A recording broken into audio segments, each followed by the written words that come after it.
అమరావతి రేపు రాజధాని పనులు పునః ప్రారంభానికి నరేంద్ర మోడీ గారు వస్తున్నారు. వచ్చి ఇంచుమించు 57,962 కోట్లకు పనులకు పచ్చజెండా అంటే పునః ప్రారంభానికి చేస్తున్నారు. ఇంచుమించు 1,00,00,000 కోట్ల పనులకు శ్రీకారం చుడుతున్నారు నరేంద్ర మోడీ గారు. రేపు 2వ తారీఖున ప్రధానమంత్రి అమరావతికి వస్తున్నాడు. అక్కడ పలు అన్ని నరేంద్ర మోడీ గారికి స్వాగతాలు కావచ్చు, అన్ని కార్యక్రమాలు పూర్తి చేసుకున్నారు. కాబట్టి అమరావతిని మళ్ళీ నరేంద్ర మోడీ గారు వచ్చి తన చేతుల మీదుగా పునఃప్రారంభం చేయాల్సి.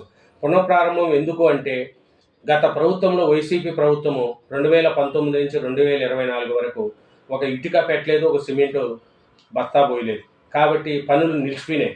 మళ్ళీ చంద్రబాబు నాయుడు గారు వచ్చాక ఆంధ్రప్రదేశ్కి ఏకైక రాజధాని అమరావతి. గత ప్రభుత్వంలో రాజధాని లేకుండా 5 ఏళ్ళు పాలించిన వైసీపీ ప్రభుత్వము ఇప్పుడు మాకు ఒక అమరావతి ఉంది అని రాష్ట్ర ప్రజలు గుండె మీద చేసుకొని మా అమరావతి మా రాజధాని అంటూ ధైర్యంగా చెప్పుకోవడానికి చంద్రబాబు నాయుడు గారు చేసి ప్రయత్నానికి ప్రతి ఒక్కరూ సమకూరుద్దాం, ప్రతి ఒక్కరూ సపోర్ట్ చేద్దాం. అమరావతిని డెవలప్మెంట్ చేసుకున్నాం. ఎందుకంటే ఇది ప్రజల సొత్తు.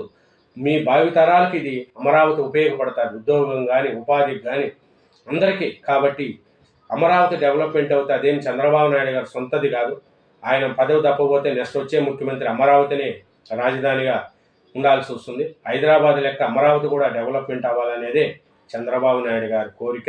కాబట్టి ప్రతి ఒక్కరూ చంద్రబాబు నాయుడు గారికి సపోర్ట్ చేస్తూ అమరావతిని డెవలప్మెంట్ చేసే దిశగా ముందుకెళ్లాలని రేపు ప్రధానమంత్రి నరేంద్ర మోడీ గారి వచ్చి అతనికి నరేంద్ర మోడీ గారు స్వాగతం పలికి ప్రతి ఒక్కరూ రాష్ట్ర ప్రజలు మోడీ గారికి చంద్రబాబు నాయుడు గారికి సపోర్ట్ చేస్తూ రేపు కార్యక్రమం శుభంగా జరగాలనేదే అందరూ కోరుకుంటున్నారు. Thank you.